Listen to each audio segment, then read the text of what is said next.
എല്ലാം നമ്മുടെ സമയം കഴിഞ്ഞ് പോയി കേട്ടാ. അല്ല ഒറ്റ അല്ല അത് ഒറ്റ ചോദ്യം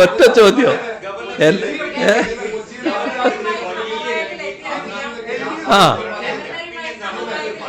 ഇത് ഈ ഒരു ചോദ്യത്തിന് മാത്രമേ മറുപടി പറയൂ. എനിക്കൊന്നും ഇന്ന് പറ്റില്ല. ഈ എല്ലാ അഡ്ജസ്റ്റ്മെന്റിനെ പറ്റി പറഞ്ഞതുകൊണ്ട് അതിനെപ്പറ്റി മാത്രം ഒരു ഉത്തരം പറയാ. ബാക്കി എല്ലാ കാര്യങ്ങളും നമുക്ക് മാറ്റിവെക്കാം, പിന്നീട് പറയാം. ഇത് ഞാൻ പറയാം. സർക്കാരും ഗവർണറും ഏറ്റുമുട്ടലിൻ്റെ കാലമുണ്ടായിരുന്നു. ഇപ്പോൾ രണ്ടുപേരും സമവായത്തിൽ നീങ്ങുകയാണ്. ആരാണ് സമവായത്തിന് മുൻകൈയെടുത്തത്? BJPയും CPMും തമ്മിൽ രഹസ്യധാരണയുണ്ട് എന്ന ആരോപണം വരെ ഉയർന്നു വന്നിരുന്നു. സമവായം ഉടലെടുത്തത് VC നിയമനവുമായി ബന്ധപ്പെട്ടാണ്. എന്തൊക്കെ സംഭവങ്ങളാണ് അണിയറയിൽ നടന്നത്? മുഖ്യമന്ത്രി തുറന്നു പറയുന്നു. ഗവർണറുമായി നടത്തിയ ചർച്ച, അതിനുശേഷമുണ്ടായ സമവായം, അതിലേക്ക് നയിച്ച സംഭവങ്ങൾ എണ്ണി പറയുകയാണ് മുഖ്യമന്ത്രി. കേൾക്കാം. ഇവിടെ സംഭവിച്ചത് എന്താ? ഇതുമായി ബന്ധപ്പെട്ട് സുപ്രീം കോടതി വരെ പോയതാണ്, കേസ് നടക്കുകയാണ്.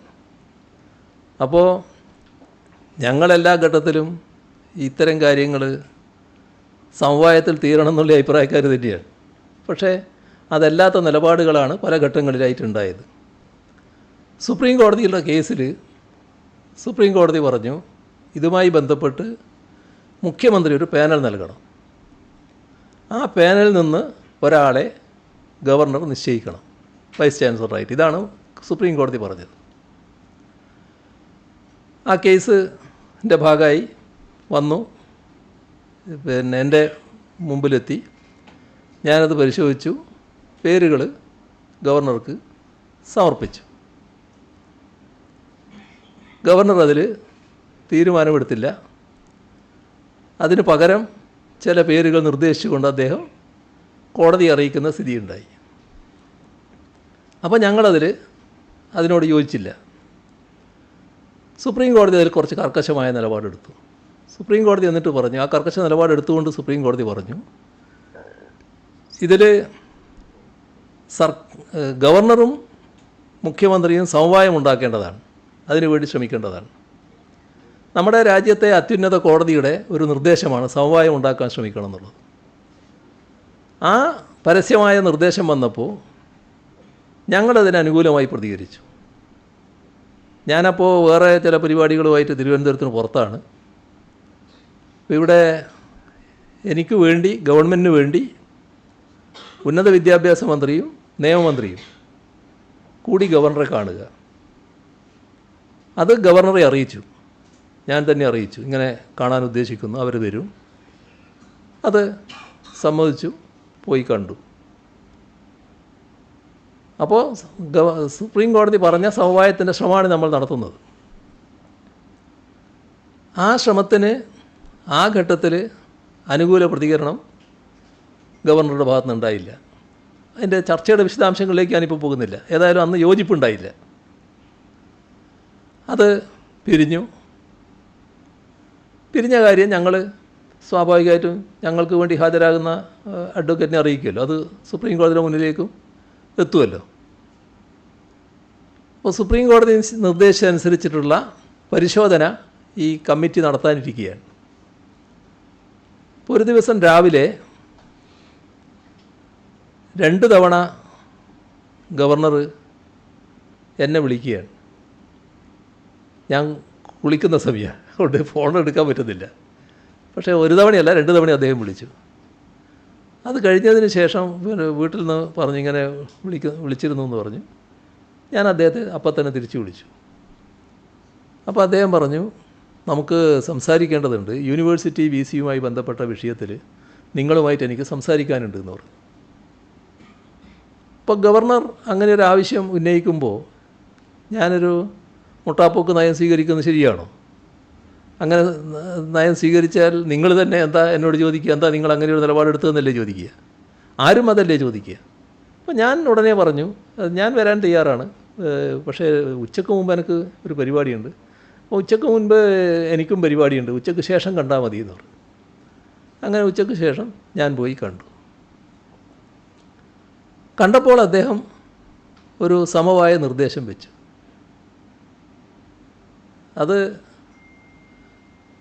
നിർദ്ദേശം വന്നപ്പോൾ സമവായത്തിന് അദ്ദേഹം തയ്യാറാണെന്നുള്ള നിലയാണ് വന്നത്. നേരത്തെയുള്ള നിലപാടിൽ നിന്നൊരു മാറ്റമാണത്. നമ്മൾ കണ്ടത് നമ്മുടെ യൂണിവേഴ്സിറ്റികളുമായി ബന്ധപ്പെട്ട് യൂണിവേഴ്സിറ്റികളെ ഒരു സംഘർഷ മേഖലയല്ലാത്ത സ്ഥലമായി കാണാൻ വേണ്ടി ആഗ്രഹിക്കുന്ന കേരളത്തിലെ മഹാഭൂരിപക്ഷം ആളുകളുണ്ട്.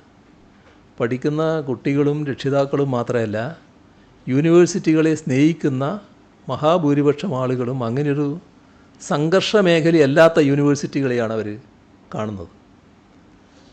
ഇപ്പോൾ ഒരു യൂണിവേഴ്സിറ്റികളിലെ സംഘർഷം കുറേ കാലമായി തുടരുകയാണ്. വല്ലാത്ത അന്തരീക്ഷമാണ് നിലനിൽക്കുന്നത്. ആ അന്തരീക്ഷം തൽക്കാലം അവസാനിപ്പിക്കാനും ഒരു ശാന്തമായ അന്തരീക്ഷം കൊണ്ടുവരാനും സാധിക്കുമെങ്കിൽ അതല്ലേ നല്ലത് എന്നാണ് പെട്ടെന്ന് തന്നെ ആലോചന പോയത്. പക്ഷേ അദ്ദേഹം പറഞ്ഞപ്പോൾ ഞാൻ പെട്ടെന്ന് മറുപടി പറയാൻ പറ്റിയില്ല. ഞാൻ പറഞ്ഞു, നമ്മളെ കയ്യിൽ നിന്ന് പോയില്ലേ, ഇപ്പോൾ സുപ്രീം കോടതിയുടെ കയ്യിലല്ലേ. അപ്പോൾ സുപ്രീം കോടതിയുടെ കയ്യിലിരിക്കുന്ന കാര്യത്തിൽ നമുക്കൊരു നിലപാടെടുക്കാൻ പറ്റുമോ? ഞാനതൊന്ന് അഡ്വക്കേറ്റ് ജനറലുമായിട്ട് അന്വേഷിച്ച് പറയാം. അഡ്വക്കേറ്റ് ജനറലുമായി ഡിസ്കസ് ചെയ്തതിന് ശേഷം ഗവർണറുടെ അടുത്ത് ഞാൻ വരാം. അത് സാധിക്കുന്നതാണെങ്കിൽ അത് ആലോചിക്കാം. അതിനുശേഷം എൻ്റെ പ്രതികരണം പറയാമെന്ന് പറഞ്ഞു. ഇതെല്ലാം എൻ്റെ മനസ്സിലുണ്ട്. അതെല്ലാം വെച്ചുകൊണ്ട് അഡ്വക്കേറ്റ് ജനറലുമായിട്ട് ഡിസ്കസ് ചെയ്തു.